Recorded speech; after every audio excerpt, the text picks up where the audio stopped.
આજે આપણે ગુજરાતી ફિલ્મોના એક એવા કલાકાર જેમણે અર્બન રૂરલ બંને ફિલ્મોમાં એક સરખી રીતના કામ કર્યું છે એવા બિમલ ત્રિવેદી આપણી સાથે છે.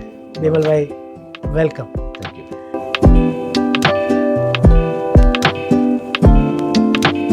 25 વર્ષ તો આ સફર કેવી રહી? ફાધર પણ થિયેટર કરતા હતા.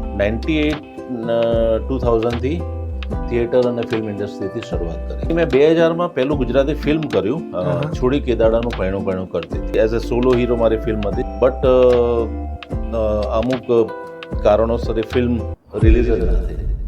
અર્બન સો કોલ્ડ અને રૂરલ સો કોલ્ડ બંને ફિલ્મોમાં એક સરખી રીતના કામ કર્યું છે. અર્બન ફિલ્મ જો કહેવામાં આવતું હોય તો એ પ્રોપર અર્બન મેકિંગ સાથેની બનેલી ફિલ્મ હતી. એક ઓડિશન આપવા માટે ગયો હતો, ત્યાં પ્રોડ્યુસર બેઠા હતા. હવે પ્રોડ્યુસર પોતે કાઠિયાવાડથી બિલોંગ કરતા હશે, એમની લેંગ્વેજ પરથી એવું લાગ્યું. હવે એમને પોતાને અર્બન બોલતા નહોતું આવડતું. પછી મેં એમને સામે પ્રશ્ન કર્યો, મેં કીધું સર કે મધર મરી ગઈ છે અને એનો સન બહારથી આવે તો બિમલ, તમે નાટક સાથે પણ બહુ સારી રીતના જોડાયેલા આજે પણ છો, તો એના અનુભવો કંઈક શેર કરો. ચાલુ થઈ ગયું? હા, ચાલુ થઈ ગયું. એક નમસ્તે મિત્રો, હું છું સિદ્ધાર્થ છાયા.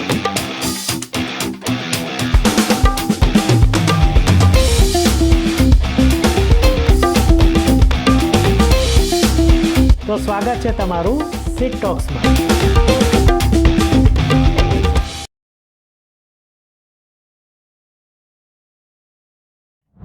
નમસ્તે મિત્રો, અને પોડકાસ્ટ ડાયરીઝના નવા પાનામાં તમારા બધાનું સ્વાગત છે. આજે આપણે ગુજરાતી ફિલ્મોના એક એવા કલાકાર જેમણે અર્બન સો કોલ્ડ અને રૂરલ સો કોલ્ડ બંને ફિલ્મોમાં એક સરખી રીતના કામ કર્યું છે. જેમાં ગુજરાતી જે હાલમાં આ વર્ષે વિક્ટર 303 આવી, અને જેમાં એમને જોઈને હું એમનો ફેન થયો અને પછી ફ્રેન્ડ થયો. અને એ પહેલાં એમણે વિક્રમ ઠાકોરની પણ ઘણી ફિલ્મોમાં કામ કર્યું છે. ટૂંકમાં ગુજરાતી ફિલ્મો અને ગુજરાતી ફિલ્મ ઇન્ડસ્ટ્રી કહો અથવા તો મનોરંજન ઇન્ડસ્ટ્રીમાં 25 વર્ષથી જેઓ એકદમ એક્ટિવ છે. અને કહેવાય ને કે ગુજરાતી ફિલ્મો માટે જબરદસ્ત અમારો વ્યક્તિગત મત છે કે વિલન મટીરિયલ કહી શકાય એવા બિમલ ત્રિવેદી આપણી સાથે છે. બિમલભાઈ, વેલકમ. Thank you. તો 25 વર્ષ મેં બરાબર કીધું છે ને? જી. તો આ સફર કેવી રહી અને ક્યારથી શરૂ થઈ? એટલે પેલું આમ કહેવાય ને કે મને નાનપણથી જ એક્ટિંગનો શોખ હતો, તો એવું કંઈ ખરું? 100%. ફાધર પણ થિયેટર કરતા હતા. મ્યુઝિકનું પણ ફાધર હાર્મોનિયમ, તબલા ને બધું શોખથી કરતા હતા. પણ એ વખતે એવું હતું કે વી આર બ્રાહ્મણ, તો બ્રાહ્મણો આવું બધું કામ ના કરે. એ તો ભવાયા ને એ લોકો કરે આવું બધું, નાચવાનું એ બધું કામ. પણ પપ્પા પછી જવાબદારી ને બેંકમાં જોબ ને, પણ એમને, મારો નાનો બ્રધર કીબોર્ડ પ્લેયર છે, મ્યુઝિક ફિલ્ડ સાથે જોડાયેલો છે, સરસ પ્લે કરે છે. તો પપ્પાએ અમને બંને ભાઈઓને સંગીત અને મને એક્ટિંગમાં રસ હતો, તો અમને લોકોને પૂરું પ્રોત્સાહન આપ્યું હતું કે ભાઈ હું નથી કરી શક્યો પણ તમને ઇન્ટરેસ્ટ છે તો કરવું જ જોઈએ, આગળ વધો. અને ગ્રેસ ઓફ ગોડ એવું કહેવાય છે કે બ્રાહ્મણોને કળા બક્ષિસમાં, એટલે ગોડ ગિફ્ટ હોય છે. અને અમારું સામવેદ કહેવાય ને, સામવેદ એ કળાનો વેદ છે એઝ પર શાસ્ત્રો નોલેજ. તો સ્કૂલ ટાઈમથી જ નાટકને બધામાં પ્રવૃત્તિમાં રસ હતો. કોલેજ ટાઈમમાં આઈએનટીમાં કોલેજના બજેટને લઈને આઈએનટીમાં પાર્ટિસિપેટ કરવા નહોતું મળ્યું.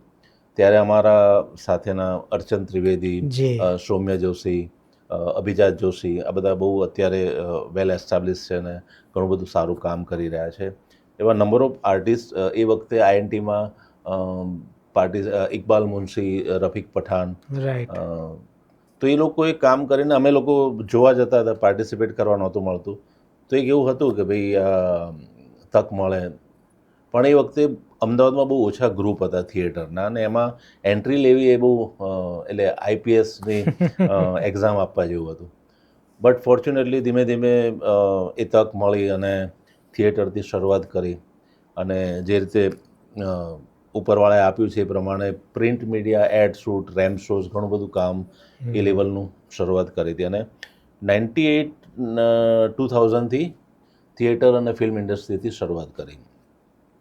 સો શરૂઆતમાં એટલે પેશનેટિક એક્ટર બનવાનું તો પહેલેથી ડ્રીમ હતું, અને જે સપનું હોય એને પૂરું થાય, કુદરત એ તમને સપોર્ટ કરે ને એ મારી સાથે બન્યું છે. અને I am enjoy my field, my work છેલ્લા 25 વર્ષથી કરી રહ્યો. રાઈટ.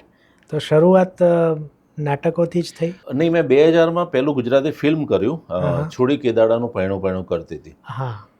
જ્યારે નરેશભાઈનું ફિલ્મ ઇન્ડસ્ટ્રીઝમાં દબદબો હતો, હિતુભાઈ પણ સાથે પેરેલલ કામ કરતા હતા.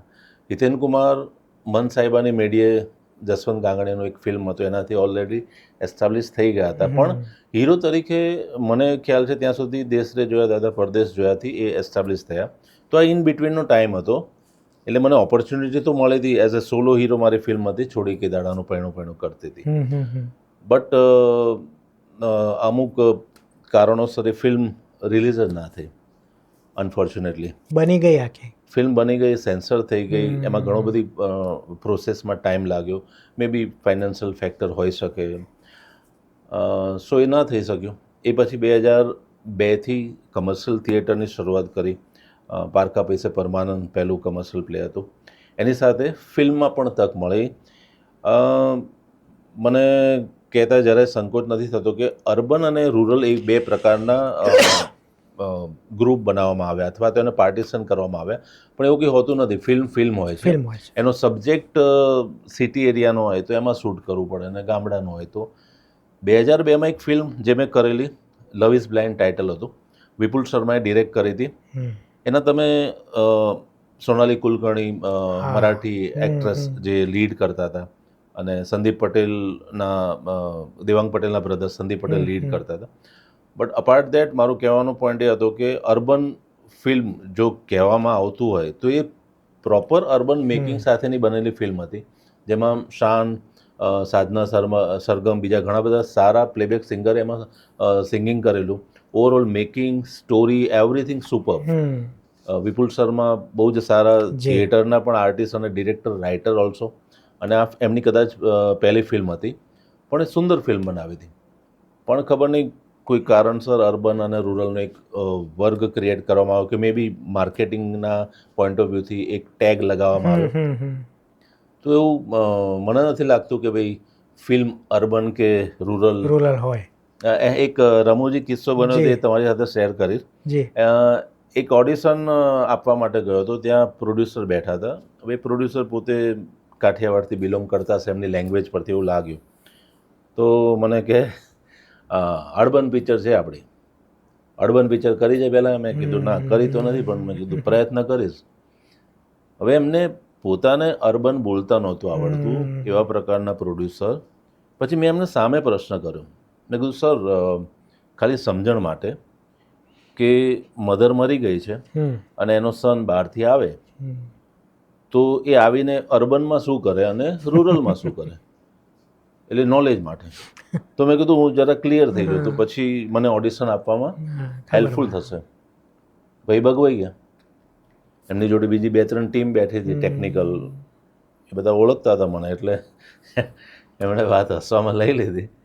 પણ જસ્ટ હા, એટલે આ ફરક સમજાવવા, અથવા તો જે ફરક નથી શું, હા, કેવી રીતે તમે એને પાર્ટીશન કેવી રીતે પાડો છો અર્બન ને રૂરલનો, સમજાવો. બરાબર. અભિનય તો અભિનય જ છે. જી. અર્બનમાં વધારે લઈશું ને 5 સ્ટાર કેટેગરીને 3 સ્ટાર હોટલમાં રેટ અલગ હોય છે, એવું કંઈ અર્બન ને રૂરલમાં તો એવું હોતું નથી કે ભાઈ આમાં 100% પરફોર્મન્સ આપવાનું, આમાં 75% આપ્યા તો ચાલે, રૂરલ છે, ગામડામાં જો એમને શું ખબર પડે.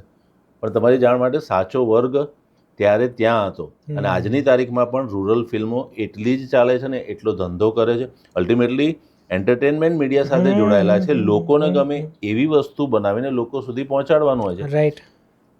અને ફિલ્મ એક એવું માધ્યમ છે કે જે ઓડિબલી અને વિઝિબલી બંને રીતે સમાજને સોસાયટીને એક મેસેજ આપવાનું સૌથી સ્ટ્રોંગ પ્લેટફોર્મ છે, જે તમે સહમત હા, થશો હા. મારી વાત સાથે. તો આવા પ્રકારના વિભાગ પાડીને શેના માટે? એટલે મને એવું લાગે છે જી. કે જ્યારે રિવાઇવલ થયો, હમ જો કહીએ આપણે રિવાઇવલ, હમ એ પહેલાં પેલું ગામ ગાય ને હા કોકીરો હા એવું આ ટાઈપનું કહેવાતું, એટલે ઢોલવાળા જ હોય, હા સાફાવાળા. હા તો શહેરની પબ્લિક જોવા નહોતી જતી. જી. હા, 80નો દાયકા સુધી એવું હતું કે જતા લોકો, અસરાની, કિરણ કુમાર, 90 એમની સુધી ફિલ્મો કહી જતી શકાય. ગયા હતા. વચમાં 10-15 વર્ષ એવા આવી જી ગયા. જી તો હવે એમને પાછા કેવી રીતના લાવવા, એના માટે આ અર્બન ટેગ ઉમેરવામાં આવ્યો કે ભાઈ આમાં ફાળિયાવાળા લોકો નથી. જોકે એ યોગ્ય નથી એમ કહેવું, કારણ કે છેવટે જે છે ગુજરાત, બંને પ્રકારનું ગુજરાત જીવે છે. એ ફાળિયાની વાત કરું કે કોસ્ટ્યુમની વાત કરીએ તો મિર્ચ મસાલા, હા, ભવની ભવાઈ, હમ, નસીબની બલિયારી, હમ, હિન્દી લઈએ સંજય લીલા ભંસારીએ હમ, રામલીલા હમ, ફિલ્મ હમ. કરી, તો એમાં એ પ્રકારનો કોસ્ટ્યુમ હતા. હમ, તો એ અર્બન કહેવાય કે રૂરલ? હમ, એ સબ્જેક્ટની ડિમાન્ડ હતી, હમ. એ બેકડ્રોપની વાર્તા હતી, તો એના એક કોસ્ટ્યુમ રાઈટ. એ વાર્તાની રિક્વાયરમેન્ટ હતી. તો તમે અર્બનની એ ડેફિનેશન બેસાડી તો એ મને યોગ્ય નથી લાગતું. એટલે એ બહુ અલગ પ્રકારનો મુદ્દો છે સિદ્ધાર્થભાઈ. આપણે અર્બન રૂરલ હું નથી માનતો. ફિલ્મ હોય, કોઈ માનતા એને- નથી, માનવું જોઈએ પણ. હા હા, એ એક પોઈન્ટ છે કે આપણી જ કહેવાતી ગુજરાતી ઓડિયન્સ ગુજરાતી ભાષા માટે થોડીક સૂગ છે. એટલે એવું સુગ કે કરતા એ એટલી ઉત્સાહિત નથી. એક્ઝેક્ટલી, જે મરાઠી છે કે સાઉથની હા, ફિલ્મો છે, કે રિજનલ બંગાળીઓ ફિલ્મો છે, છે. બંગાળી ફિલ્મ છે, જે આટલી ગ્રો થઈ છે બિકોઝ ઓફ એમના ઓડિયન્સના લીધે. એ લોકો એમની મોર્નિંગ શો પણ હોય, ફિલ્મ નહીં, થિયેટરની પણ વાત કરો તો મુંબઈમાં મરાઠી મોર્નિંગ શો પણ હાઉસફુલ હોય છે સર, બિકોઝ ઓફ ઓડિયન્સ. હા, બરાબર છે. એમની ઓડિયન્સને એમની રિજનલ લેંગ્વેજ માટેનો પ્રેમ, પણ સામે એવી ક્વોલિટી પણ બને છે સર. પણ સામે એક એવી દલીલ પણ છે કે તમે સારું આપો તો બધા જ હશે. સર સારું આપે જ છે. પ્રોબ્લેમ શું છે, જે તમને વાત કરી કે આપણા ગુજરાતી હોવા છતાં આ વાત કહેતા થોડું શરમ પણ આવે છે કે ગુજરાતી લોકોને ગુજરાતી પિક્ચર જોવા જવું છે એવું કહેતા આમ સંકોચ થાય, સ્ટેટસ સાથે કનેક્ટ કરે છે. અચ્છા, ગુજરાતી પિક્ચર જોયા, પણ હવે એવું નથી. છેલ્લા 5-7-10 વર્ષમાં આપણી ગુજરાતી ઇન્ડસ્ટ્રી બહુ જ સરસ ગ્રો કર્યું છે. બહુ સરસ. કન્ટેન્ટથી લઈને ટેકનિકલી, અને Exactly. બહુ જ સારા નવા એક્ટર ડિરેક્ટર પરફોર્મ કરી રહ્યા છે, અને જે તમે પણ ઓબ્ઝર્વ કરીએ જ છે, કરતા હશો. બિલકુલ બિલકુલ. સો ને છેલ્લા 2-2.5 વર્ષમાં તો બહુ જબરદસ્ત ફિલ્મો નાવ આવી ડે છે. ગુજરાતી ઓડિયન્સ, આપણી પબ્લિક ગુજરાતી ફિલ્મ આવે તો કયું પિક્ચર આવ્યું છે, કઈ ટોકીજમાં છે, એવું ચર્ચા કરતા અને જોવા જતા એડવાન્સ બુકિંગ કરતા થયા છે. જે હમણાં આપે છેલ્લા રિવ્યુમાં મિસ્ત્રી માટે કરેલું, એ જાણીને આનંદ થયો કે ભાઈ આપણી ઇન્ડસ્ટ્રી ચલો સરસ. વાત લોકો સુધી પહોંચતી નથી સર. સૌથી મોટું એક તો દર શુક્રવારે 2 ફિલ્મો રિલીઝ થાય છે. હા, એક રીતે સારી વાત છે કે આટલી ફિલ્મો બને છે, બને છે. ઇન્ડસ્ટ્રીઝ ગ્રો થઈ રહી છે. પણ વચમાં 2 વીક પછી એક પણ મૂવી નથી આવતી. એક્ઝેક્ટલી. અને પહેલી ફિલ્મ રિલીઝ થઈ તો નેક્સ્ટ વીક સુધી માઉથ પબ્લિસિટી થાય, ઓડિયન્સને ખબર પડે કે આ ફિલ્મ સારી છે, એ જોવા જવાનું નક્કી કરે, એ પહેલાં તો ફિલ્મ નીકળી જાય છે. રાઈટ. બીજી ફિલ્મ લાઇનમાં હોય છે, ચલો આગળ વધતા રહો, દર્શન કરવાનું જે મંદિરમાં, સેમ એવું થાય છે સર. બરાબર છે. તો આનો ઉકેલ તમને શું લાગે છે?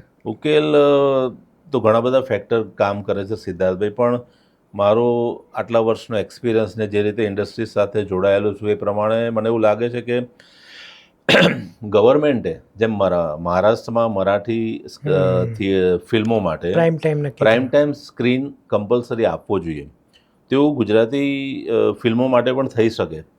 કારણ કે તમે કે હું કોઈ ફિલ્મ માટે તમને 12:30 કે 1:30 વાગે ઇન્વાઇટ કરવામાં આવે, તમને એવું કહે કે ગાડી લેવા મૂકવા આવશે, જમવાનું છે સિદ્ધાર્થભાઈ, ઠંડુ ને બધું તો સમોસા ને તો બધું છે જ, તો બધા આખા ઘરને આવવાનું છે, નહીં ચાલે. તમારી ઈચ્છા હોવા છતાં સમયની અનુકૂળતા ન હોય તો આખો પરિવાર તમે કેવી રીતે જવાના? હવે આ જ વસ્તુ 7 વાગ્યા પછીનો કોઈ ટાઈમ હોય તો તમે એટેન્ડ કરશો. ઇન શોર્ટ કે ગુજરાત ગવર્મેન્ટ ઘણા બધા એના કરી રહી છે પ્રયત્નો કે ઇન્ડસ્ટ્રીઝને સપોર્ટ થાય. સબસિડી પણ આપી રહી છે અલગ અલગ ગ્રેડમાં. તો ઘણા બધા જાણકાર લોકો ઇન્ડસ્ટ્રીઝમાં છે, એ લોકો જાણે છે. એનું યોગ્ય રીતે જો એક્ઝિક્યુટ કરવામાં આવે ને એ સબસિડીને અલગ પેરામીટરમાં ફાળવવામાં આવે, એમાંથી એક ફેક્ટર એવું રાખવામાં આવે કે ટિકિટનો દર ઓછો કરીને એ સબસિડીની એમાઉન્ટ આઈધર પ્રોડ્યુસર ઓર ડિસ્ટ્રીબ્યુટર ઓર થિયેટર ઓનરને મળે તો એ રેટને ઘટાડી શકાય, જેથી કરીને એમનું જે પ્રોફિટ રેશિયો છે ઓછો ન થાય. રાઈટ. અલ્ટિમેટલી તો એ તમારે સબસિડી વાપરવી જ છે.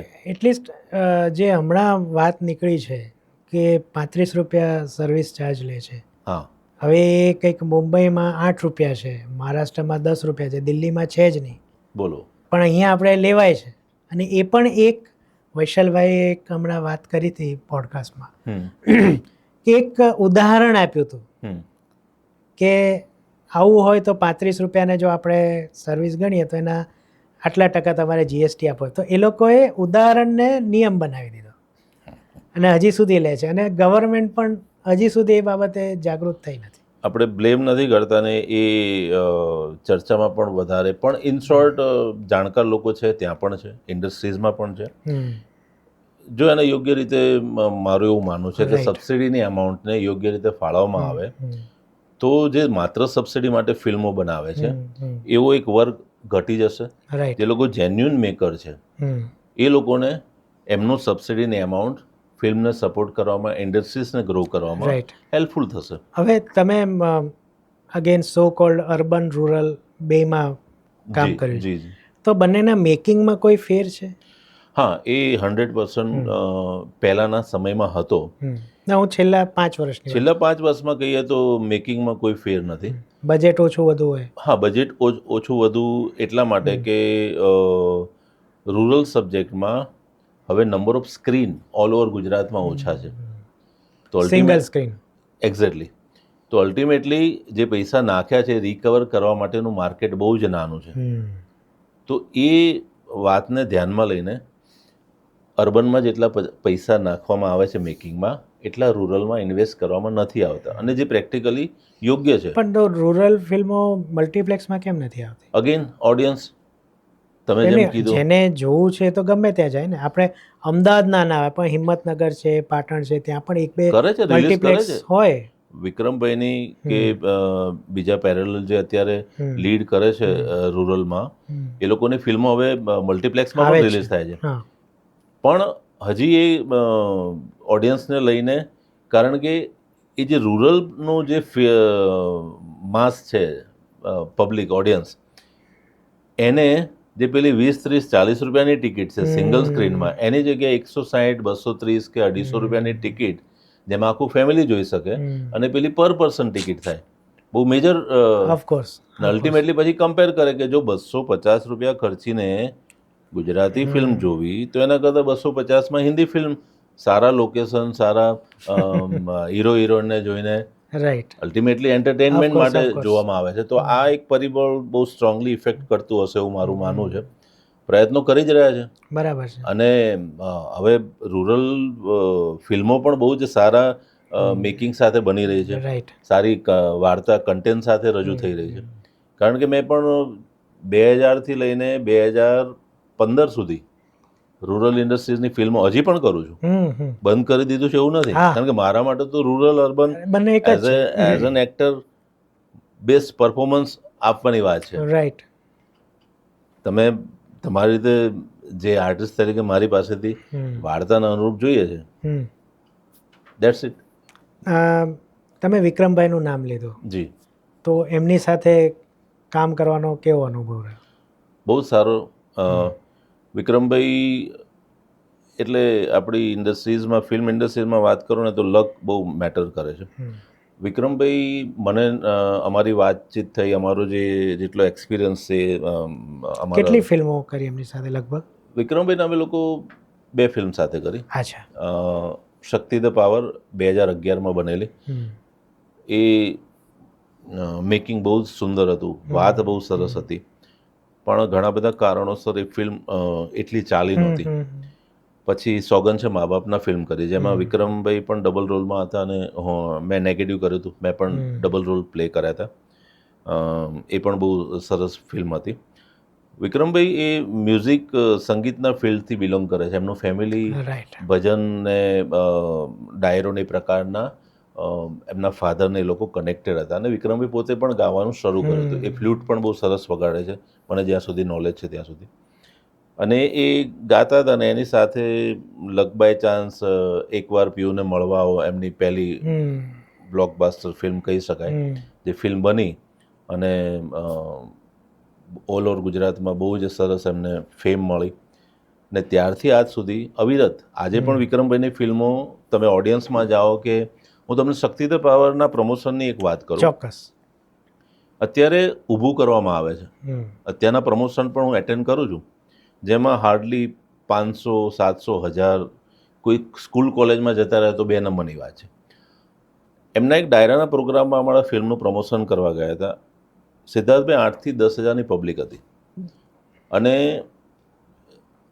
લગભગ 500-800 મીટરથી જ્યાંથી વિક્રમભાઈ દેખાય નહીં એટલે દૂરથી આટલા નાના ફોનમાં એમના વિડીયો ઉતારતા હતા, એ પણ રાતના ટાઈમમાં.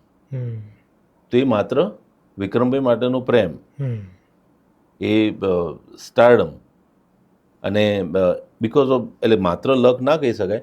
નાવ વિક્રમભાઈ એટલે વિક્રમભાઈ અમે લોકો સાથે ફ્લોર પર શેર કરતા. એ પોતે પણ એક્સેપ્ટ કર્યું કે બિમલભાઈ હું તો સિંગર છું, એક્ટર નથી, પણ કામ કરીએ છીએ, લોકોનો પ્રેમ મળે છે ને.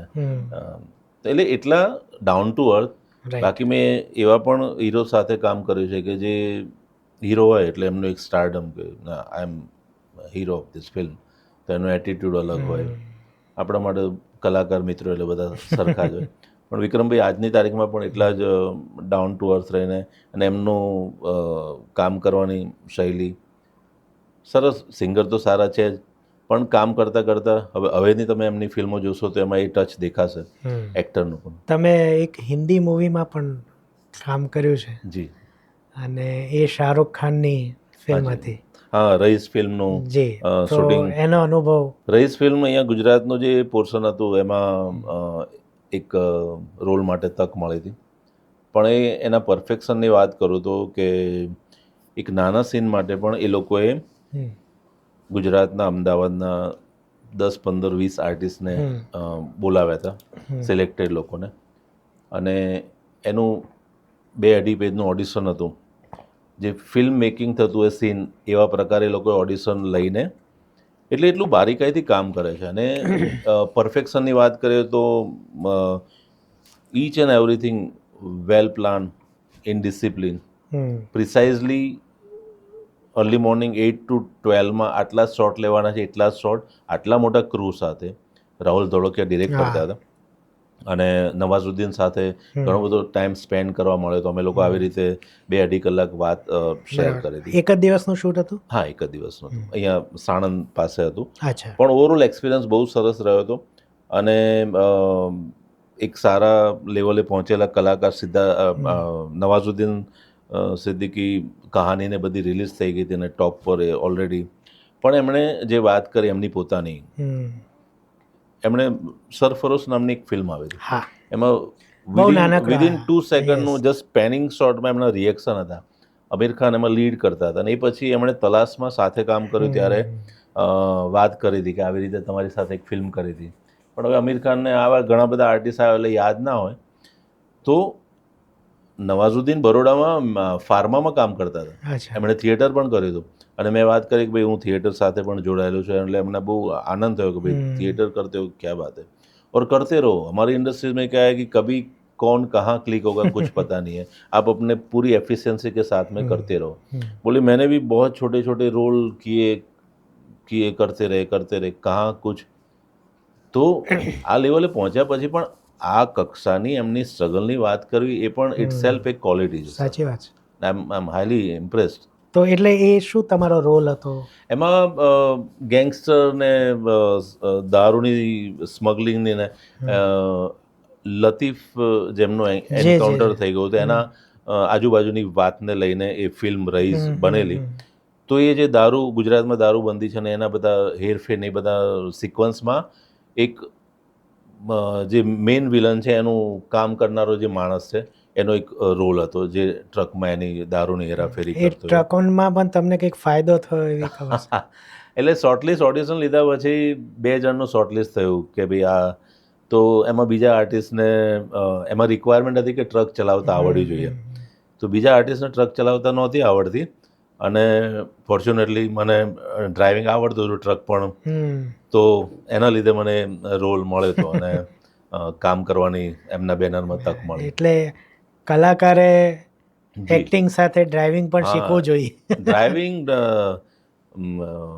સ્વિમિંગ, ઘોડેસવારી આ બધી બેઝિક સ્કિલ છે. ક્યારેક એક્સ્ટ્રા ક્વોલિટી. ઘોડેસવારીની વાત કરું તો અત્યાર સુધી 5 વખત ઘોડેસવારી કરી છે સિરિયલમાં, ફિલ્મોમાં.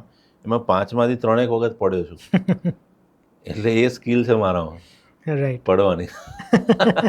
ટ્રક તો ઠોક્યો નતો ને? ત્યારથી ના, પણ ત્યારથી એટલી બીક લાગે છે ને ઘોડેસવારીની વાત આવે કે એટલે પેલું વેલકમ ના નાના પાટેકર જેવું ના થાય. થયું હતું એક હિન્દી સિરિયલ કરતા હતા, હા. તો એમાં લીડ કરતો હતો હું,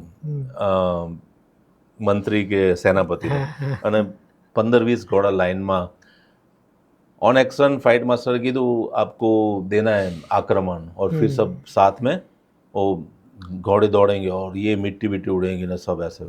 ठीक है, આપણને પહેલેથી એના અંદર ફોબિયા, અને આક્રમણ સાઉટલી એક્ટર તરીકે બોલી તો લીધું, પણ ઘોડો ત્યાં ને ત્યાં પેલા લગ્નમાં કૂદતો હોય ને એવી રીતે, અને બાકીના બધા આગળ ઘોડા નીકળી ગયા ને હું ત્યાં ને ત્યાં હતો. એટલે ત્યાંથી બૂમો પાડ્યા કરે, અરે તું સેનાપતિ હો, તું આગે આવો, તું આ.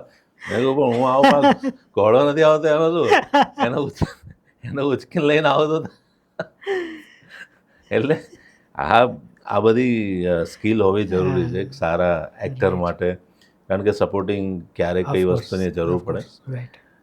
પણ દરેક પ્રસંગની એક મજા હોય છે, અને એક જોબ સેટિસ્ફેક્શન માટે આ ફિલ્ડમાં કામ કરવાનું સ્વીકાર્યું હતું. કારણ કે બાકીના બધા ફિલ્ડમાં મશીન, રોજ સવારે ઓફિસ જાઓ કે બિઝનેસ જાઓ ને સાંજે આયા જમ્યા. આ એક ફિલ્ડ એવું છે જ્યાં એવરી પ્રોજેક્ટ, નવા લોકો, નવી વાત, નવું પાત્ર, નવું મ્યુઝિક, નવું બેકડ્રોપ. તો એવું લાગે કે દરેક પ્રોજેક્ટમાં નવી લાઈફ જીવી રહ્યા છે. રાઈટ. તો આની એક મજા છે. એટલે ઇવન નોટ ઓનલી એક્ટર, સંગીતમાં પણ નવું ગીત, રાગ ફિક્સ છે, સૂર ફિક્સ છે 7, આટલા બધા હજારો ગીતો બન્યા. ક્યાંક તો કોઈ ગીત ક્યાંક તો ટચ થતું જ હોય. એક પર્ટિક્યુલર કોઈ રાગ ઉપર ગીત બનાવવાનું નક્કી કર્યું કે રાગ તોડી પર ગીત બનાવીએ, તો એ તોડી રાગના પેરામીટર ને એના સ્કેલ ફિક્સ છે, એની તમે બહાર ના જઈ શકો. હા, ઘણા ગીતમાં બીજો રાગ ટચ કરતા હોય, અમુક ગીતો 3 રાગ મિક્સ કરીને બનાવેલા, પણ અલ્ટિમેટલી પણ છતાં તમે દરેક ગીત સાંભળો તો એક ફ્રેશ ગીત સાંભળતો હોય. અને સંગીતમાં એક તાકાત છે, તમને ટ્રાન્સમાં લઈ જાય. તમે જૂના ગીતો, એટલે અત્યારના સારા નથી બનતા એવું નથી કહેતો, પણ મારા ગમતા વાત કરું તો શંકર જયકિશન, મદન મોહનજી, ઓપી નૈયર, આ બધાના મ્યુઝિક તમે સાંભળો, કિશોરજી, મુકેશ, રફી સાહેબ, આ બધાની તો વાત જ ના થાય. એટલે તમે એના ગીતો 50, 60, 70 વર્ષ જૂના ગીતો આજે એમના રિમિક્સ બને છે. હા, એટલે આ ગીતો તમે સાંભળો ને, સપોઝ તમે સેડ સોંગ સાંભળો તો એ તમને ટ્રાન્સમાં લઈ જાય, તમને મૂડમાં, એનું તમે ઉડલી વાળું રોમેન્ટિક સોંગ સાંભળો તો તમે મસ્તીના મૂડમાં. તો એ તાકાત છે સંગીતમાં સર. એટલે એઝ પર માય ઓપિનિયન, સંગીત એ ફિલ્મનું 50% સફળ બનાવવા માટેનું પાસું છે. જો એના પર ધ્યાન આપવામાં આવે, કામ કરવામાં આવે, તો 100% તમે પહેલાંની ફિલ્મો, શમ્મી કપૂર, દેવાનંદ, રાજેન્દ્ર કુમાર, 25 વીક આરામથી હલે નહીં ફિલ્મ. અને ત્યારે એક સ્ક્રીનમાં 800,000ની સીટ હોય, એવા સ્ક્રીન હાઉસફુલ થતા હતા. અત્યારે મલ્ટીપ્લેક્સના 125ની સ્ક્રીનમાં હાઉસફુલ થાય. આપણે સોશિયલ મીડિયા મૂકે back to back 2 show Housefull. કેટલી સીટ? 120. ચકડું કરે. પેલું 1000ની સીન 25 વીક સર. મારા ફાધર વાત કરતા, રાજકુમાર ફિલ્મ રિલીઝ થઈ હતી ને સુપર ડુપર શમ્મી કપૂરજીની, અને અહીંયા અલંકાર ને એડવાન્સ ને બધી કાલુપુર મોતી બેકરી છે ને, ત્યાં રોડ પર હાથી ઉપર એમની સવારી કાઢી હતી. તો પપ્પા જોવા ગયા હતા, અને શમ્મી કપૂર પોતે એકદમ હા ચાર્મિંગ હતા. કાશ્મીરી પેલા જેવા હા. લાગે અને હાથમાં સોનાની લકીને, એટલે પપ્પા કે ક્યાં બાત.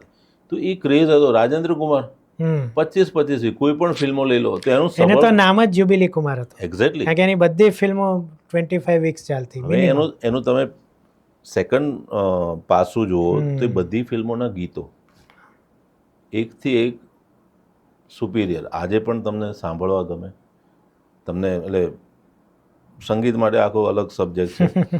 હું તમારી જાણ માટે હું ગીતો લખું પણ છું એક્ટરની સાથે. સરસ. એટલે આ થોડુંક સંગીતનું બેઝિક નોલેજ થોડું પપ્પાથી વારસામાં મળેલું છે, અને થોડુંક ભાઈ કીબોર્ડ પ્લેયર છે એટલે એના વિશે થોડુંક. ગાઈ પણ શકો છો? ના એ રહેવા દો.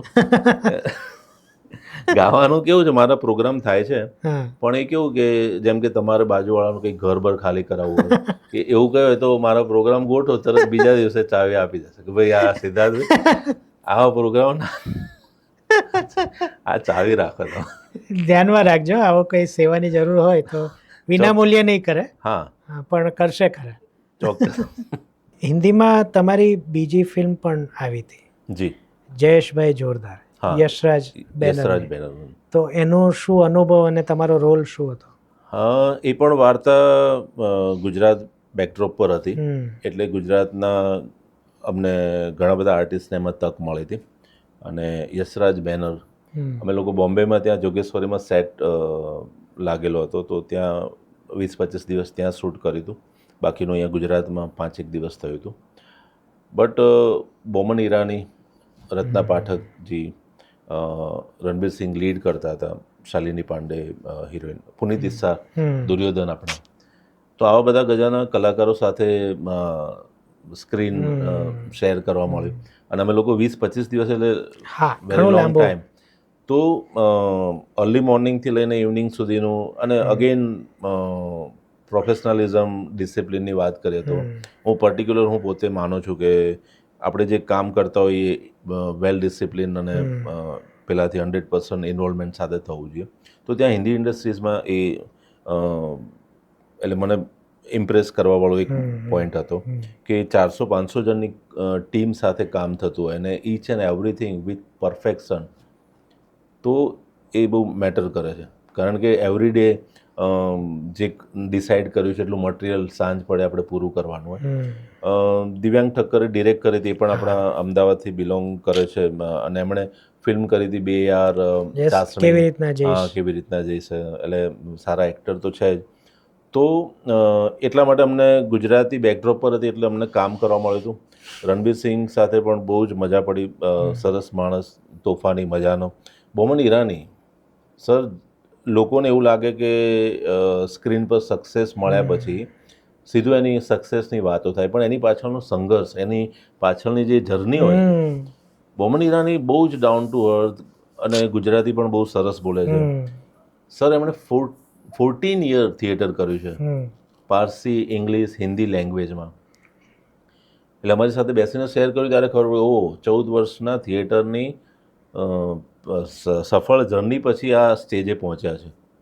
તો એટલે કશું ઇઝી નથી હોતું. રાઈટ. અને મુન્નાભાઈ તો આઈ બિલીવ એ 40+ ના હતા પછી મળી એમ. હા, એટલે તો જયેશભાઈ જોરદારમાં એ બધા એક્સપિરિયન્સ બહુ સરસ રહ્યા. મેકિંગના ફ્લોર પર 5-5, 7-7 પ્રકારના કેમેરા હોય, જ્યારે જે શોટ લાગે ત્યારે કેમેરો ઓન ફ્લોર, કારણ કે બજેટ કોઈ મેટર નથી કરતું, એમને જે જોઈએ છે બધું છે.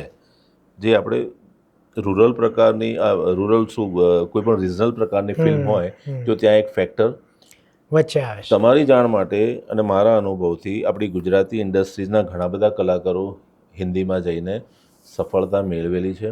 એમાં પરેશ રાવલ, સંજીવ કુમાર, કિરણ કુમાર, અસરાનીજી, ડિરેક્ટરમાં મેહુલ કુમાર, નંબર ઓફ, કદાચ મારા ધ્યાનમાં.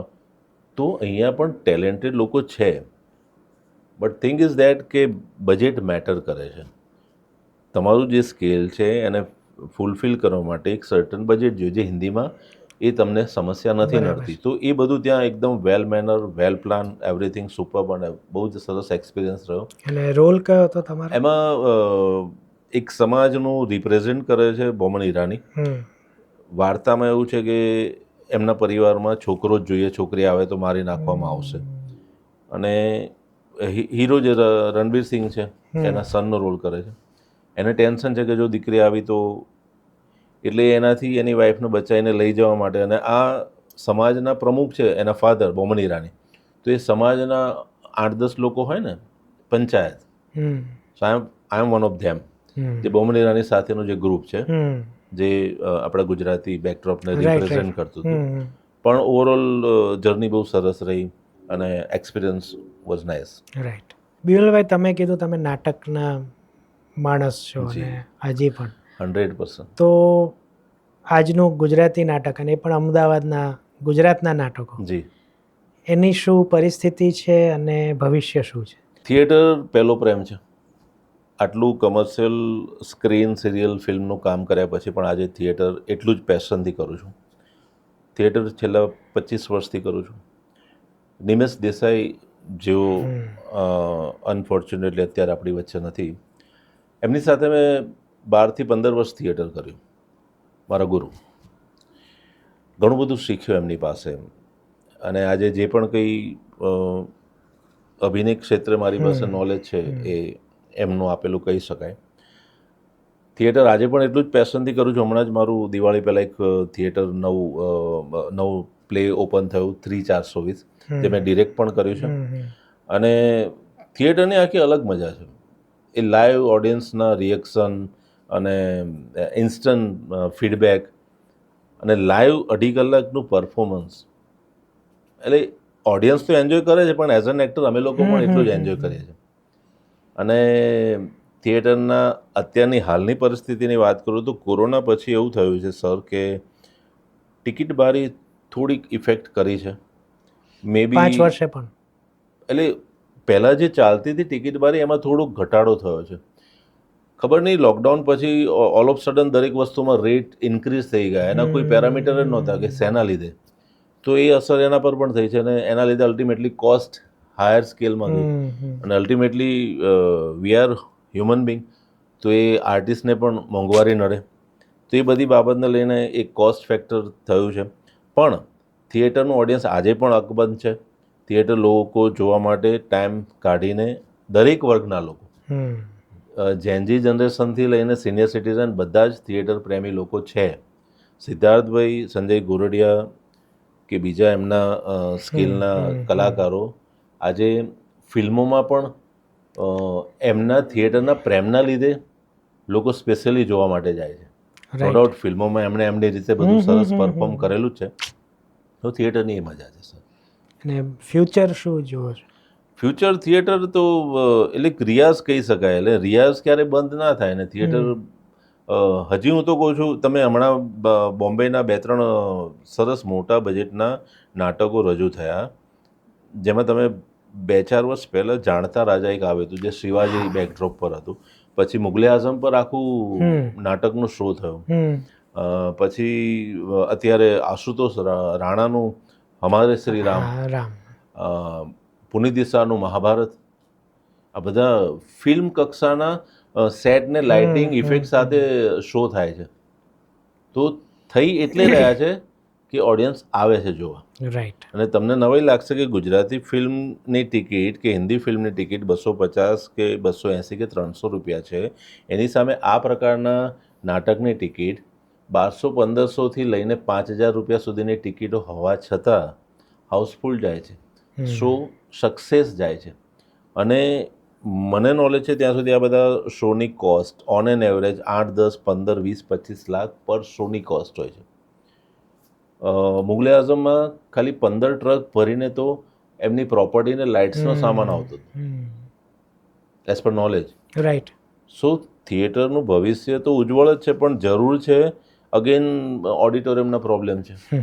જેમ રિજનલ લેંગ્વેજ માટે સ્ક્રીનના પ્રોબ્લેમ છે, એવી રીતે દરેક એરિયામાં સરકાર સરસ ઓડિટોરિયમ બનાવી રહી છે, પણ કોઈ કારણસર એ ઓડિટોરિયમ રન નથી થઈ રહ્યા, કોઈ કારણસર બંધ છે. તો કેમ બંધ છે એના કોઈ કારણો નથી. આપણે પર્ટિક્યુલર કોઈ બ્લેમ નથી કરી રહ્યા, પણ એ દિશામાં જો યોગ્ય, જેમ કે બોમ્બેમાં દાદર કે ક્યાંક એક થિયેટર છે જેમાં 250, 500, 700, 1000ની કેપેસિટીના એક જ બિલ્ડિંગમાં 3 કે 4 ઓડિટોરિયમ છે. એવા પ્રકારના અહીંયા બનાવવા જોઈએ. સરકાર પાસે જમીન કે પૈસાનો કોઈ ઇસ્યુ નથી. શ્યામા પ્રસાદ મુખર્જી વસ્ત્રાલ બાજુ હમણાં નવું ઓડિટોરિયમ બન્યું. પંડિત દીનદયાળજીના પેલાથી 1200ની કેપેસિટીનું ઓડિટોરિયમ છે. બનાવી રહી છે સરસ, પણ દરેક કેપેસિટીના ઓડિટોરિયમ હોવા જોઈએ. ટાઉન હોલ, શેઠ મંગલદાસ ટાઉન હોલ છેલ્લા વર્ષથી બંધ છે. મને જ્યાં સુધી નોલેજમાં છે ટોરેન્ટવાળા એને હાયર કરી લીધો છે, હવે એ લોકો ચલાવવાના છે. પણ એ ચાલી રહ્યું છે, ક્યારે શરૂ થશે ખબર નથી. તો અલ્ટિમેટલી થિયેટરના શો માટે ઓડિટોરિયમની જરૂર છે. તો એને લઈને થોડી ચિંતાનો વિષય છે. બાકી થિયેટરનું ભવિષ્ય ઉજ્જવળ છે. અને આજના યંગસ્ટરને એક જે લોકો ફિલ્મ લાઇનમાં કે બહારથી સ્ક્રીનનું ગ્લેમર જોઈને એક્ટર બનવા માટે આવતા હોય છે, એને એક ટિપ્સ કહી શકાય કે એક્સપિરિયન્સ શેર કરું કે થિયેટર મસ્ટ કરવું જોઈએ. એ બહુ જ સપોર્ટ કરશે તમારા ઇનર ને સ્પાર્કને, તમારા અભિનય ક્ષમતાને પોલિશ કરવા માટે. જેમ સંગીતમાં રિયાઝ જરૂરી છે, એવી રીતે અભિનય માટે પણ થિયેટર એક રિયાઝનું કામ કરે છે. સો આઈ લવ થિયેટર. એ ફિલ્મની વાત કરીએ જી, જેણે આપણને બેને પરિચયમાં લાવ્યા. જી જી. પણ એ પહેલાં પણ તમને મેં જોયા હતા પણ નોટિસ નહોતા કર્યા. હા. એ હતી સમંદર. વાહ. એ જ્યારે આપણે પહેલી વાર વાત થઈ ત્યારે તમે કહ્યું કે હું એમાં પણ આ રોલમાં હતો. એમાં નોટિસ થાય એવું લેન્થ નહોતી એટલે. એટલે મેં નોટિસ ન કર્યા. એટલે મારો વાંક નથી. ના ના. પણ વિક્ટર 303 જી. અને નક્ષરાજ અહીંયા આવી ગયા છે. ઓ. અને એમને પણ મેં ત્યારે જ, એટલે ઓફકોર્સ એમની પણ કદાચ પહેલી બીજી જ મૂવી, એટલે બહુ ઓછા આવ્યા હતા એ પહેલા. બે ફિલ્મ કરી ચૂક્યા હતા. પણ મેં એમને પણ પહેલી વાર જોયા. હા. તો એમને મેં ત્યારે મારા રિવ્યૂમાં કહ્યું હતું કે ભાઈ વિલન મટીરિયલ એ છે.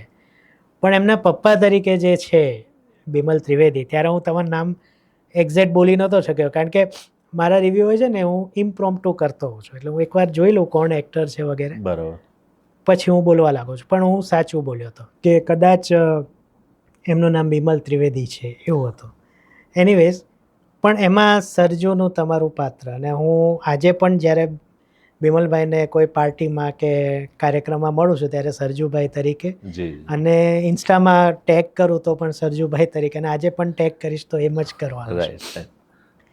પણ એ પાત્ર, અને મેં જ્યારે તમને પણ વાત કરી છે અને કદાચ રિવ્યૂમાં હું બોલ્યો છું કે જ્યારે ચેતનભાઈ સામે તમારું મુંડન કરવામાં આવે છે અને પછી જે આવે છે ત્યારે હું મારી બાજુમાં મારા સન હતા, મેં તો કુલભૂષણ ખરબંધા એ એક જાતનો, પણ એ તો ચલો ઠીક છે, એક સરખામણી થઈ. પણ એમાં તમારું જે વિલનની જે કક્ષા હતી, ફિલ્મ ન ચાલી એટલે નોટિસ ન થઈ.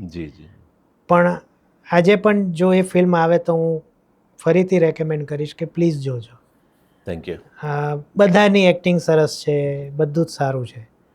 પણ એમાં જે એક હતું કે કંઈક ચાલે જ, આઈ થિંક નક્ષરાજને સાથે ઝઘડો થાય છે અને કટ્ટુ તમારો સીન આવે છે ને તમે પેલી આરતી આમ કરતા હો છો, એ લેવાનું, એટલે ડાયરેક્શનની કમાલ અને તમારી એક્ટિંગની કમાલ, એ મારા માટે એ મૂવીની હાઇલાઇટ હતી. નહીં, એટલે તમારું ઓબ્ઝર્વેશન ઘણું ઉચ્ચ કક્ષાનું. અને ત્યારથી, અને એ આઈ થિંક તમારો ઇન્ટ્રો જ હતો, પછી ભૂતકાળમાં વાર્તા જાય છે.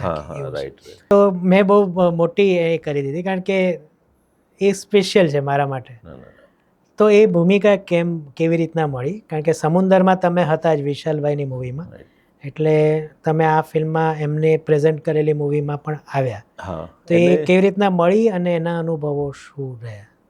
સિદ્ધાર્થભાઈ, આપણે વાત થઈ પ્રમાણે રૂરલ ઇન્ડસ્ટ્રીઝમાં તો 2000થી કામ કરતો હતો. તો 2015 પછી જે પ્રોડ્યુસર ડિરેક્ટરો આવ્યા એ લોકોને બટ ઓબ્વિયસ કદાચ મારા વર્ક પ્રોફાઇલની ન ખબર હોય. વિશાલભાઈ 2-3 ફિલ્મો એને પહેલાં બનાવી ચૂક્યા હતા. સમંદરમાં રેફરન્સથી વાત આવે મારી પાસે, અને કીધું કે આ પ્રકારનું, અને એમાં પણ 2 ચોઇસ આપવામાં આવી હતી, આઈધર ધીસ ઓર ધીસ. તો જે ફિલ્મમાં જે શૂટ થયો છે મેં એના માટે કીધું, મેં કીધું આ હું કરીશ બિકોઝ ઓફ વિશાલભાઈ કે એમના કક્ષાના બીજા નવા પ્રોડ્યુસર ડિરેક્ટરોને એક ઇન્ટ્રોડક્શન થાય અને કામ હોય છે. તો એ રીતે અમારું ઇન્ટ્રોડક્શન થયું અને સમંદરમાં એ નાની ભૂમિકા મેં કરી હતી. એ પછી અમારો પરિચય થયો અને આ વિક્ટર 303નું કાસ્ટિંગ ચાલતું હતું ત્યારે અગેન સેમ પ્રોસેસ, બધી ઓડિશન વગેરે વગેરે. પણ વિશાલભાઈ સાથે હવે પરિચય હતો, એમણે ફ્લોર પર મને કામ કરતા જોયો હતો. તો એ લોકોને, ટીમને, એમને પોતાને લાગ્યું કે ભાઈ આ નેગેટિવ રોલ માટે એમને ચોઈસ, હા, એમને આપી શકાય તક. એટલે સીધી આવી એવું પણ નથી. મારી પહેલાં 2-3 કલાકારો સાથે એમની વાતચીત થઈ હતી, પણ ગ્રેસ ઓફ ગોડ મારા નસીબમાં હશે અને ફાઇનલી ડિસાઇડ થયું. લુક માટે પણ થોડા મત હતા કે વિધાઉટ હેર રાખવું કે પેલું કન્ટિન્યુ કરું, પણ હેર રિમૂવ કર્યા પછી અને માત્ર બિયર્ડ સાથે જોયા પછી અમને લાગ્યું કે this look much better for negative role. તો ફાઇનલી એ ડિસાઇડ કર્યું. ને એના પછીનો એક સીન હતો જેમાં વાળની જરૂર હતી, તો એ વીક પહેરીને કરેલો છે, જે પહેલાંથી કન્ફ્યુઝન હતું એના માટે કરવું પડ્યું. સો ફાઇનલી એ થયું. અને ચેતન દાનાની, જગજીત, નક્ષરાજ સરસ એક્ટર છે, બધા સાથે સરસ કામ કરવાની. ચેતનભાઈ પહેલે ત્યાં જે પેલે જે વાળ કાઢવાનો ઉતારવાનો સીન છે, જી, એ ખરેખર ત્યાં થયું હતું કે ઓલરેડી તમે નહીં, કરાવી ચૂક્યા હતા? રિયલ લોકેશન પર રિયલ શૂટ ત્યાં કર્યું હતું.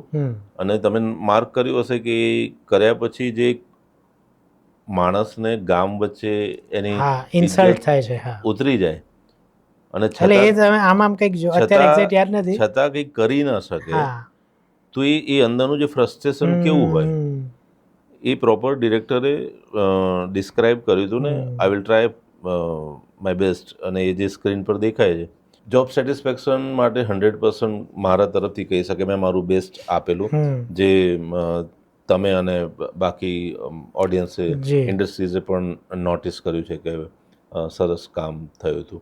અને overall film making, everything, story telling, બધું સરસ રીતે પ્રેઝન્ટ થયું હતું. બટ ફાઇનલી કેમ લોકો સુધી ન પહોંચી શકે, એના અલગ અલગ કારણો હોઈ શકે. અને એના માટે વિશાલભાઈનું પોડકાસ્ટ ખાસ જો, હું નીચે લિંક આપવાનો છું, કે કેમ ન ચાલે એમના કારણો એમણે આપ્યા છે, નક્ષરાજે પણ આપ્યા છે. હા, પણ એટલે વિશાલભાઈ માટે એટલું કહીશ કે બહુ જ પેશનેટિક ફિલ્મ મેકર તરીકે કામ કરે છે. અને એક બીજું પોઈન્ટ ડિસ્કસ કરીશ કે ગ્રુપિઝમ દરેક જગ્યાએ હોય છે. જી, આપણે અહીંયા ગુજરાતમાં ઘણા બધા ગ્રુપ છે જે પોતાના ગ્રુપને લઈને જ કામ કરવા ટેવાયેલા છે અથવા તો કરે છે. વિશાલભાઈના કેસમાં એવું છે કે એમની સ્ટોરી પ્રમાણે જે આર્ટિસ્ટ કાસ્ટિંગમાં ફિટ થતો હોય તો એ એને લેવાનો આગ્રહ રાખે છે. મારો છેલ્લા 2-3 વર્ષનો એમની સાથેનો જે એક્સપિરિયન્સ રહ્યો છે, અને બાય નેચર, તો એ વાર્તા માટે, એક મેકર માટે બહુ જ સ્ટ્રોંગલી પાસું કહેવાય, જે અહીંયા ઘણા ગ્રુપ નથી કરતા. તમે જોશો કે દરેક ફિલ્મોમાં અમુક પ્રકારના જ આર્ટિસ્ટ સ્ટોરીમાં ફિટ થતા હોય કે ન થતા હોય લેવામાં આવે છે. એના હોઈ શકે ગ્રુપિઝમ, એટલે એક કમ્ફર્ટ લેવલ પણ હોઈ શકે. કમ્ફર્ટ લેવલને આની સાથે મારે ફાવી ગયું છે તો આ જ રાખીએ. પણ સિદ્ધાર્થભાઈ, કમ્ફર્ટ લેવલને ધ્યાનમાં રાખીને ફિલ્મની ક્વોલિટી સાથે અન્યાય થાય, એટલે મારું સ્ટેટમેન્ટ નથી, એવું માનવું છે કે એવું થઈ શકે. જો હું ડિરેક્ટર તરીકે ફિલ્મ કરવાનો છું, 2-3 કન્ટેન્ટ પર અત્યારે કામ કરી રહ્યો છું, અને નાવ થિયેટરમાં તો ડિરેક્શન તરીકે કામ કરી ચૂક્યો છું, ફિલ્મોમાં પણ એસોસિએટ ડિરેક્ટર તરીકે કામ કરી ચૂક્યો છું. Now next step film direct કરવાનો છું, અને મારા કન્ટેન્ટ પર કામ કરી રહ્યો છું. તો હું ડિરેક્ટર તરીકે કામ કરું તો મારું વિઝન એ જ હશે, કારણ કે ફિઝિકલી એપિરિયન્સ સિદ્ધાર્થભાઈને મારે એક એક્ઝિક્યુટિવ ઓફિસરમાં બતાવવા છે, તો એ ફિઝિકલ એમાં ફિટ થાય છે કે નહીં, સ્ક્રીન પર ઓડિયન્સ એને એક્સેપ્ટ કરશે કે નહીં, એ મેટર કરે છે. પરફોર્મન્સ તો પછીની વાત છે, બોલવાનું શરૂ કરશે. તો એ વિઝિબલી તો સ્ક્રીન પર લાગવા જોઈએ, right. As per my sense. ઘણા બધા સિનિયર ડિરેક્ટરો સાથે કામ કરી ચૂક્યો છું, એમના વિઝન છે, ઘણા બધા ડિરેક્ટરો એને ફોલો પણ કરે છે અને કરવું જ જોઈએ, પણ ક્યાંક નથી થતું, તો એ આપણે એના વિશે વધુ ચર્ચા નથી કરતા. તમે એડ ફિલ્મો પણ કરો છો, જી. કારણ કે આ પોડકાસ્ટમાં 1-2 વખત જ્યારે આમંત્રણ આપવામાં આવ્યું ત્યારે તમે બિઝી હતા એમાં, હાજી. એટલે મને ખબર પડી કે તમે એડ ફિલ્મો પણ કરો છો. હા, એટલે તો એની દુનિયા શું હોય છે? અને મેં એવું સાંભળ્યું છે કે એડ ફિલ્મો કલાકારો એટલે કરે છે કે એક તો તરત કામ પતી જાય અને ફિલ્મ કરતાં ઓન એન એવરેજ વધુ પૈસા મળતા હોય છે. રાઈટ. એટલે એની દુનિયા વિશે અને આ સ્ટેટમેન્ટ જે છે એ સાચું ખોટું એ કહો. અને 100% સાચું. હમ. એક્ટર તરીકે મારે કામ એ જ કરવાનું છે. હમ. જેમ કે એક રસોઈયાની વાત કરીએ, હમ. તો રસોઈયાને તમે ગ્રહ શાંતિ માટે બોલાવો, કે તમારા 50 જણના ફેમિલી ગેધરિંગ માટે બોલાવો, કે કે 12મા 13માની વિધિ માટે બોલાવો, કે મોટા રિસેપ્શનમાં બોલાવો, એનું કામ તો એ જ રસોઈ છે. કરવાનું છે. સો સેકન્ડ પોઈન્ટ, તમે જે બજેટની વાત કરી, એક કમર્શિયલ પ્રકારની એડમાં એક તો 45-30 second, max to max 1 minute એમાં કામ કરવાનું હોય. 1 ડે 2 ડે શૂટ હોય, 1-2 ડાયલોગ હોય. મેઇનલી એક્સપ્રેશન પર ને એના પર કામ થતું હોય છે, પ્રોડક્ટ બ્રાન્ડિંગ થતું હોય, કામ સ્મૂથલી હોય, ઓછી મહેનત હોય, વધારે પૈસા. સો એ તમે જે કીધું એ સ્ટેટમેન્ટ 100% સાચું છે. એટલા માટે તો કરતા જ હોઈએ, બટ ઓબ્વિયસ કરવાનું કામ ત્યાં એ જ છે, યસ. તો ના શેના માટે પાડવાની. એટલે મજાની વાત એ છે કે theatre, serial, ad, print media, film, બધા જ પ્રકારનું કામ કરવાની તક મળી છે અને I am 100% satisfied with my work. I enjoyed my work lot. એટલે કરું છું. અને મારા ગમતા જોનરની વાત કરું, હા, તો અત્યાર સુધી નેગેટિવ રોલમાં ઘણી બધી, પણ તમારી જાણ માટે કેરિયરની શરૂઆત એઝ અ હીરો કરી હતી. ચાણક્યની છેલ્લી ચાલ 2008માં રિલીઝ થઈ હતી. હું ને હિતુ કનોડિયા લીડ કરતા હતા. એ પછી રઘુવંશી, રાજવીર, આ બધી ફિલ્મોમાં હીરો તરીકે કામ કરેલું છે. 2017માં એક ફિલ્મ આવી હતી, લવ યુ યાર, જેમાં હીરો, ગીતકાર અને એસોસિએટ ડિરેક્ટર તરીકે મેં કામ કરેલું. એની સાથે જ લવની ભવાઈ રિલીઝ થઈ હતી સંદીપભાઈની, મલ્હાર ને પ્રતિક ગાંધીને લઈને, સેમ ડેટ. સો અગેન એ સ્ક્રીનનો ઇસ્યુ થયો, અમને સ્ક્રીન એટલી ન મળી, પ્રાઇમ ટાઈમ ન મળ્યા, અને મે બી સેમ ડે 2 ગુજરાતી ફિલ્મો રિલીઝ થતી હોય અને ત્યાં સુધી અર્બન રૂરલ પ્રકારનું, પણ લવ યુ યાર ફિલ્મ પણ અર્બન પ્રકારનું જ મેકિંગ હતું, જેનું ગોવામાં શૂટ થયેલું, ઓલમોસ્ટ બરોડામાં શૂટ થયું હતું અને સ્ટોરી કન્ટેન્ટ પણ અર્બન પ્રકારનો હતો. સો શરૂઆત ત્યાંથી કરી. પર્સનાલિટીને એને લઈને વિલન અને નેગેટિવ ગ્રે શેડના ઘણા બધા રોલ કર્યા, પણ મારા ગમતા જોનરની વાત કરું તો કોમેડી થિયેટરમાં તો અઢળક કરી છે, સ્ક્રીન પર હજી કરવાની તક નથી મળી. એટલે પ્રોડ્યુસર, ડિરેક્ટર કદાચ ગભરાતા હશે કે ન કરી શકે તો, અથવા આ કરી શકે એવું પણ હોય, પણ કરી શકે એના માટે આવો થિયેટર પર જુઓ. અને વાત કરું કે પરેશ રાવલ વિલન સાથે કોમેડી કરતા હતા, બીજા મને અમિતાભ બચ્ચન હીરો સાથે કોમેડી કરતા, એંગ્રી યંગ મેન ઇમ્પ્રેશન સાથે. એમનામાં તો એવું થયું કે કોમેડિયનોની દુકાન બંધ થઈ ગઈ હતી. હા, મારા ગમતા કોમેડિયનની વાત કરું સિદ્ધાર્થભાઈ, તો મહેમૂદ, કિશોર કુમાર, રાજેન્દ્રનાથ, જગદીપ, એ બધા એમના પેરામીટરમાં કામ કરતા હતા, બટ મહેમૂદજી ઇવન ડાન્સ પણ એટલો સરસ કરતા હતા. અને થોડી પૂછ્યા વગર વાત કરી દઉં છું. ચોક્કસ. સ્કૂલ ટાઈમમાં હું મિમિક્રી કરતો હતો, તો મહેમૂદની મિમિક્રી કરતો હતો. શમી કપૂર ડાન્સ માટે મારા ફેવરિટ, તો શમી કપૂરના ગીતો ઉપર ડાન્સ કરતો હતો. અને એ કરે એવી રીતે જ ચાલુ ક્લાસમાં. અને આપણે મિમિક્રી કરતા હોય એટલે કોઈ છોકરી પાસે જઈને પરફોર્મ કરવામાં કોઈ ટેન્શન ના હોય, એટલે શમી કપૂર કરે છે એવું કરીને આપણે છોકરી પાસે જઈને, કોઈ પણ ગમતી છોકરી પાસે જઈને આપણે ગીત ગાવા માંડીએ. પણ એ વખતે એટલી હિંમત નહોતી કે આ ગીત નથી, મારી ભાવના છે. પણ આ લોકો માઇલસ્ટોન હતા, ઓફકોર્સ. Kishoreda, yes yes. મેમોજી. એટલે આજે પણ ગમતું મારું પહેલું ચોઇસનું કામ છે કોમેડી. થિયેટરમાં ઘણા બધા પ્લેઝ કોમેડી કરેલા છે અને લોકોએ બહુ જ પ્રેમ આપ્યો છે, અવિરત. પણ મારા જે કન્ટેન્ટ અત્યારે જેના પર હું કામ કરી રહ્યો છું એમાં 1-2 ફિલ્મો કોમેડી છે અને એક મારો ડ્રીમ પ્રોજેક્ટ છે જે બહુ જલ્દીથી લોકો સુધી પહોંચે એવી મારી પૂરી તૈયારીઓ અને એફર્ટ્સ ચાલી રહ્યા છે. સો એ ફિલ્મ ડિરેક્ટ પણ હું કરીશ. કન્ટેન્ટ તો છે જ અદ્ભુત, જોરદાર, મજાનો. એના વિશે આપણે વધુ વાત નહીં કરીએ, ફિલ્મ આવે ત્યારે કરીશ. આવે ત્યારે, અને લોકોને પણ એક ક્યુરિયોસિટી રહે એવું શું જે વાત કરે. ચોક્કસ. ગુજરાતી કલાકાર, જી, એનું ગુજરાતી નાટક, ફિલ્મ, એડ, એનાથી ઘર ચાલે ખરું? આર્થિક રીતના સંભવ છે? યોગ્ય પ્રશ્ન છે. ગુજરાતી ઇન્ડસ્ટ્રીઝ બહુ નાની છે, બજેટ ક્રાઇટેરિયા પણ છે. એટલે જો તમે એક કરતાં વધારે ફિલ્ડ સાથે ન જોડાયેલા હોય, એટલે સપોઝ ટુ બી તમે માત્ર થિયેટર કરતા હોય કે માત્ર એડ કરતા હોય કે માત્ર સિરિયલ કે ફિલ્મ કરતા હોય તો અઘરું છે. કારણ કે એટલું બજેટ નથી હોતું અને એટલું કામ નથી. ટેલેન્ટેડ કલાકારો છે, પણ જેમ બોમ્બેમાં કોઈ એક શો ઓપન થાય નાટકનું તો એના લાઇનથી 20-25 શો મહિનાના હોય અને એવું 3-4-6 મહિના સુધી એ લોકો આપતા હોય છે. રાઈટ. તો ત્યાંના બજેટ સ્કેલ અને આટલા નંબર ઓફ શોઝના હિસાબે થિયેટર સાથે જોડાયેલો માણસ પણ એનું સર્વાઈવ કરી શકે. કમ્પેરેટિવલી ગુજરાતમાં એ મર્યાદા છે. એટલા નંબર ઓફ શોઝ ગમે તેટલું સારું નાટક હોવા છતાં નથી થતા. એના બીજા કારણો છે, એ આપણે ચર્ચા નથી કરતા. તો એક બહુ સેન્સિટિવ પોઈન્ટ છે કે માત્ર એક્ટર તરીકે થિયેટર, સિરિયલ, ફિલ્મ મીડિયા સાથે જોડાઈને સર્વાઈવ થવું ગુજરાતમાં અઘરું છે.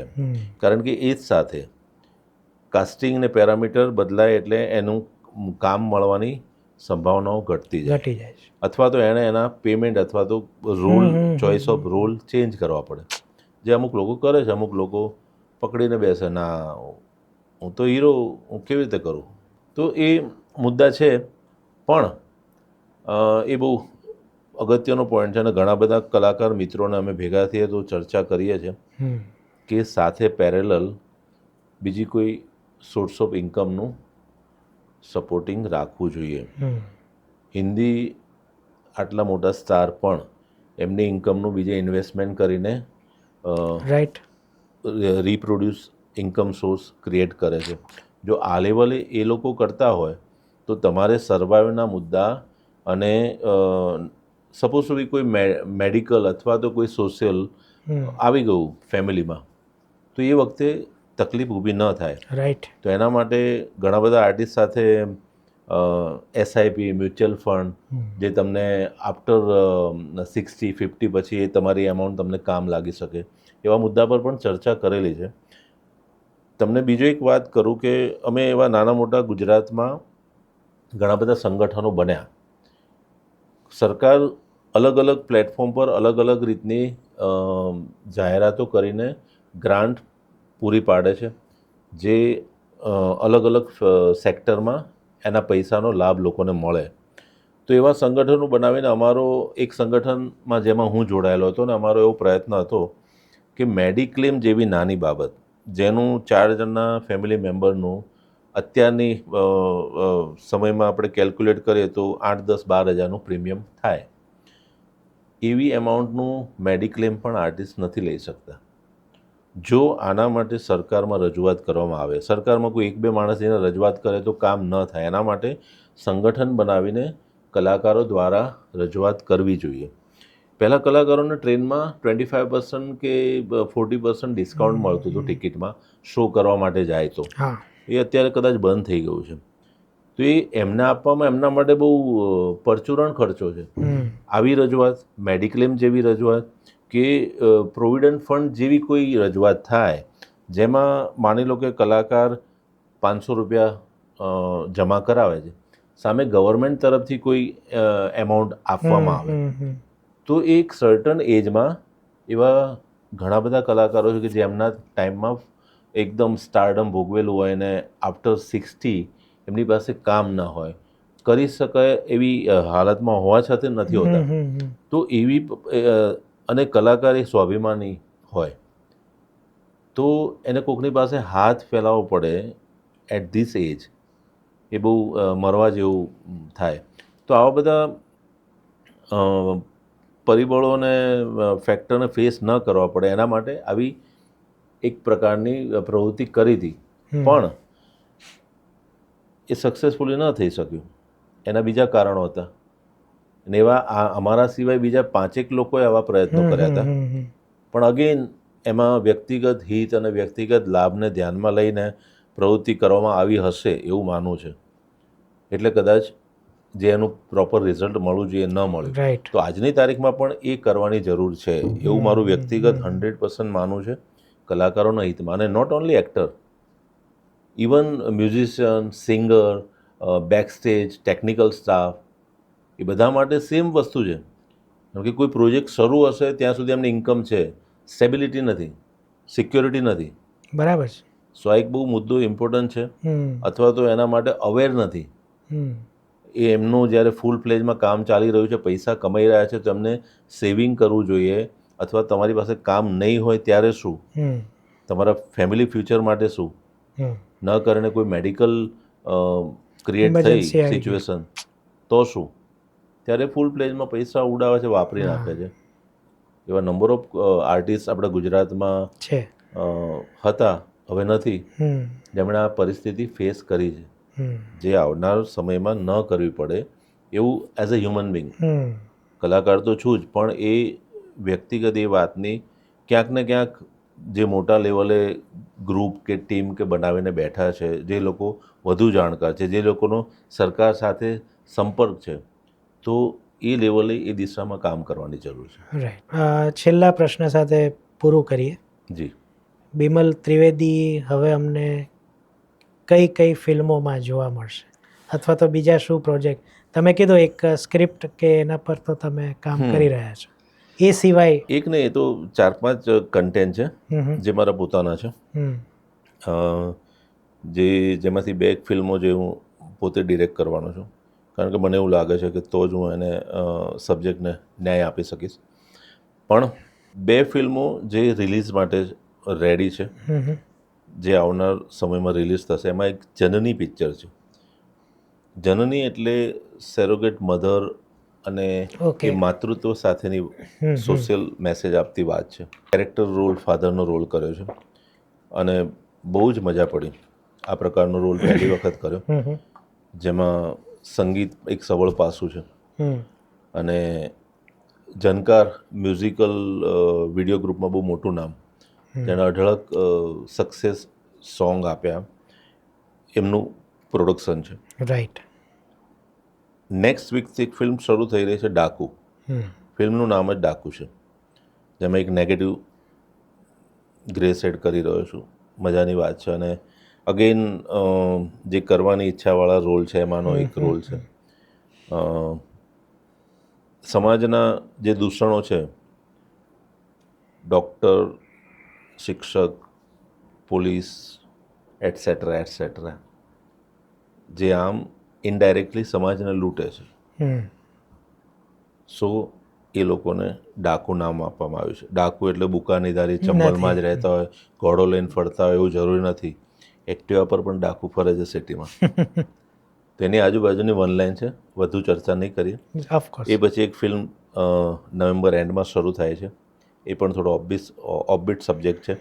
એમાં અગેન હું ને નક્ષરાજ સાથે કામ કરીએ છીએ. એ નેગેટિવ નથી, અલગ પ્રકારનો રોલ છે જેનું ટાઇટલ હજી ડિક્લેર નથી કર્યું. So this is the upcoming project. બાકી ઘણું બધું છે. નાટક મારું પોતાનું એક પ્રોજેક્ટ શરૂ કરવાનો છું, બાબાજી બોલ બચ્ચન. જે સમાજમાં બાબાઓ અત્યારે ચારે બાજુ બિલાડીના ટોપની જેમ ફૂટી નીકળ્યા છે, એ બાબાને ટચ કરતો સબ્જેક્ટ છે. શ્રદ્ધા અને અંધશ્રદ્ધા વચ્ચેની જે પાતળી રેખા છે એ ક્યારેક ક્રોસ થઈ જાય છે અને પછી જે, એટલે એમાં વાંક બાબાનો નથી, પેલું લોભિયા હોય ત્યાં દુતારા ભૂખે ના મળે Exactly. એના જેવું છે. એટલે એ વાતને લઈને અને એમાં બાબાના ડબલ રોલને બિમલ ત્રિવેદી ન્યાય આપવાના છે. વાહ, નાટકમાં. અરે વાહ. એટલે આમ તો ફિલ્મનું સબ્જેક્ટ છે, હા હા. બટ ઇનિશિયલી અત્યારે ડિઝાઇન નાટક ફોર્મેટ માટે કરેલું છે. અચ્છા. But let see, hmm. Film પણ બની શકે એવી છે અને ફિલ્મ બને તો વધુ લોકો સુધી વાત પહોંચાડી Of શકાય. course, of અને એ course. પણ અત્યારનો કરંટ સબ્જેક્ટ છે Subject કે છે. ભાઈ અવેરનેસ જરૂર છે. તમે શ્રદ્ધા છે, તમારા ઈષ્ટદેવ કુળદેવી ઈશ્વરી શક્તિ છે, એને ફોલો કરો, ધેટ્સ ઇટ. શેના માટે આગળ પાછળ બાબાની પાસે ફરવાની જરૂર છે? એજન્ટ શા માટે? હા, સાચી વાત છે. થેન્ક યુ વેરી મચ બિમલભાઈ. Thank you so much. અને ખૂબ મજા આવી. સેમ ઘણા મહિનાઓની આપણી એક સ્ટ્રગલ રહી જી મળવાની, જી જી જે આજે સફળતાપૂર્વક પૂરી થઈ. મારી પણ ઈચ્છા તો બિલકુલ ચોક્કસ. તીવ્ર હતી મળવાની, જી. પણ somehow, બસ એક હજી પેલું બાકી છે કે જી. મણિનગરમાં તમે મને નાસ્તો કરાવવાના છો, અ, એ હજી એક બાકી છે. તમે પેલું રજીસ્ટર કરાવી લીધું છે એમાં? કારણ કે લાંબી એટલે લાઈન તમારું છે. લિસ્ટ છે? હા તો કરાવી દઈએ, જે ફી હશે એ પણ કરી દઈશું. ડેફિનેટલી બહુ જલ્દીથી મળે, ભેગા થઈએ. અને ચોક્કસ. તમે ના પાડો ત્યાં સુધી નાસ્તો થશે. હા બસ, એમાં ચિંતા ન કરતા, હું બહુ ઓછામાં ના પાડી દઉં છું. મણિનગર હબ છે નાસ્તાનું મને અમદાવાદ. ખ્યાલ છે. એટલે તમે એવી બે ચાર જગ્યા છે, જો અહીંયા નામ નહીં લઉં, નામ કારણ બોલો. કે આપણે ફ્રીમાં એડ નથી કરતા, એટલે નામ નહીં બરાબર, બોલું, પણ એવી બરાબર. મણિનગરની 3-4 જગ્યાઓ છે જે મને પણ બહુ પસંદ એ છે. જ 3-4 જગ્યા હું તમને લઈ જવાનો બસ. છું, નામ નહીં બોલું. તો એના ફોટા હું જ્યારે અમે મળીશું ત્યારે ઇન્સ્ટાગ્રામ પર મૂકીશ. Sure sure. પણ આશા છે કે બિમલભાઈ સાથેની આ ખુલ્લા મનની ચર્ચા તમને ગમી હશે અને ઘણું જાણવા મળ્યું હશે, મને પણ મળ્યું છે. તો પોડકાસ્ટ ડાયરીઝમાં આ જ રીતના આપણે જાણીતા માનીતા ગુજરાતીઓને મળતા રહીશું. આ પાનું તમને પસંદ આવ્યું, ન આવ્યું, નીચે કમેન્ટમાં જરૂર કહેજો. બિમલભાઈને કંઈ કહેવું હોય તો પણ કહેજો, બિમલભાઈ એનો જવાબ ચોક્કસ આપશે. શ્યોર. ફરીથી મળીએ, ત્યાં સુધી સિદ્ધાર્થ શાહને આજ્ઞા આપો અને તમને બધાને મારા તરફથી આવજો. નમસ્તે.